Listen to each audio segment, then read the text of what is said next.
So it looks like after 10 years of crying into their pina coladas, happy days are here once again in the record business. And the big chain stores like HMV, Virgin and Smiths are ploughing more and more money into bigger and bigger stores. And later this month, the giant American retailer Tower Records are opening the first of 2 London branches.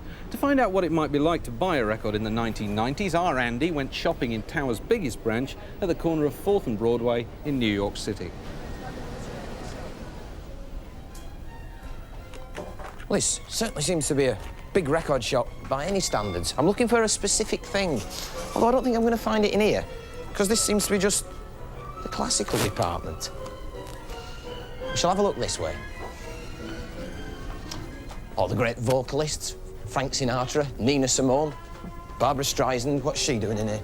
Films and shows. Ah, jazz and everything else. Must be along here. Kids' stuff. Folk. It's massive jazz. No. Where's the everything else? Blues. Don't think I'll find it in blues. International. No, not in international. More jazz. Country. All the hits and more.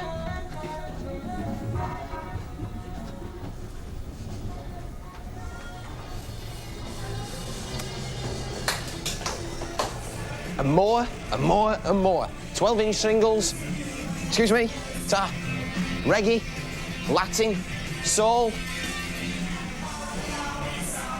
heavy metal imports, gospel, going down.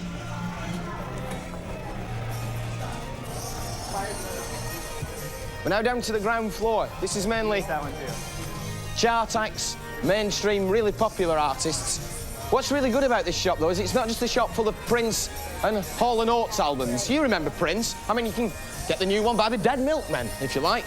I hope they're as good as the name. Still haven't found what I'm looking for. Perhaps we'll pick it up in the basement. Videos, tapes and cassettes. I think we're getting a bit warmer.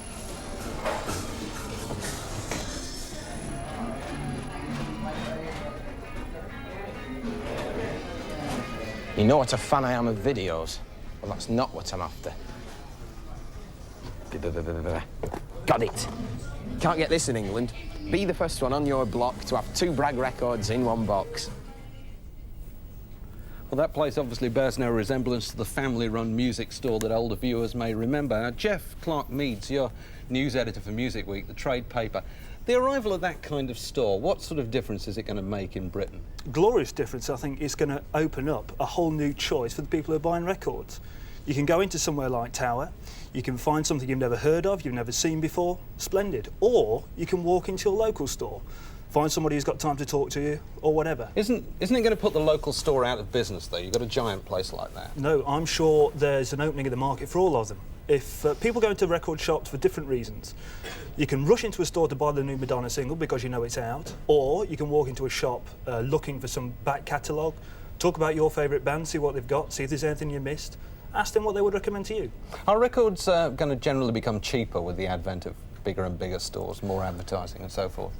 Bigger stores, I think, in that respect, are possibly slightly irrelevant. What's going to happen is because all the chains are expanding, or many of the chains are expanding, there's greater competition for the consumer's money.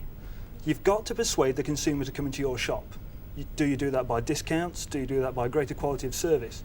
Certainly the consumer's getting a better deal now. Now, looking at the general shape of record retailing in this country, how is it changing? I mean, record sales are actually going down, aren't they? But cassettes and things like that are increasing. Well, yes, cassettes for the first time in the last quarter have overtaken album sales. So there are more cassettes being sold than there are LPs? Yes. And is that likely to continue like that? I believe so, yes. But the whole market itself is expanding and has been for 2.5 years. The Live Aid thing helped, but it was icing on the cake. Why do you think people are buying cassettes rather than LPs?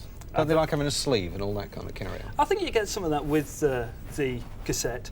It's also the advent of the Walkman. People are listening to things in cars. People, I believe now, are using music more. Yeah. They use it while they're doing their housework, while they're driving to work. So it's not just a case of the old music centre occupying a kind of sacred place in the living room and you went in there and listened to your Pink Floyd LP with the lights off. Absolutely. I think people are very much more aware of home entertainment now. Let's move on to the next revolution that the record business promises, the compact disc. Has that taken off? Certainly. Last year, 500,000 compact discs were sold in this country. This year, by the end of the year, you're looking for something around about 3 million or so.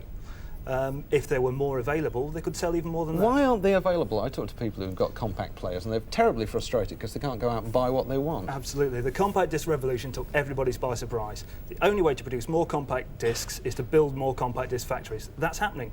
EMI are building one, 3 or 4 other people are building one. Just briefly, before we finish, what's going to happen to the single in the age of the compact disc? Nobody's said anything about it so far. It's talk of singles being out on compact disc. I think you'll get them on cassette very soon. I think that's probably going to be the first thing, and then compact disc. OK, thanks very much, Jeff. Andy?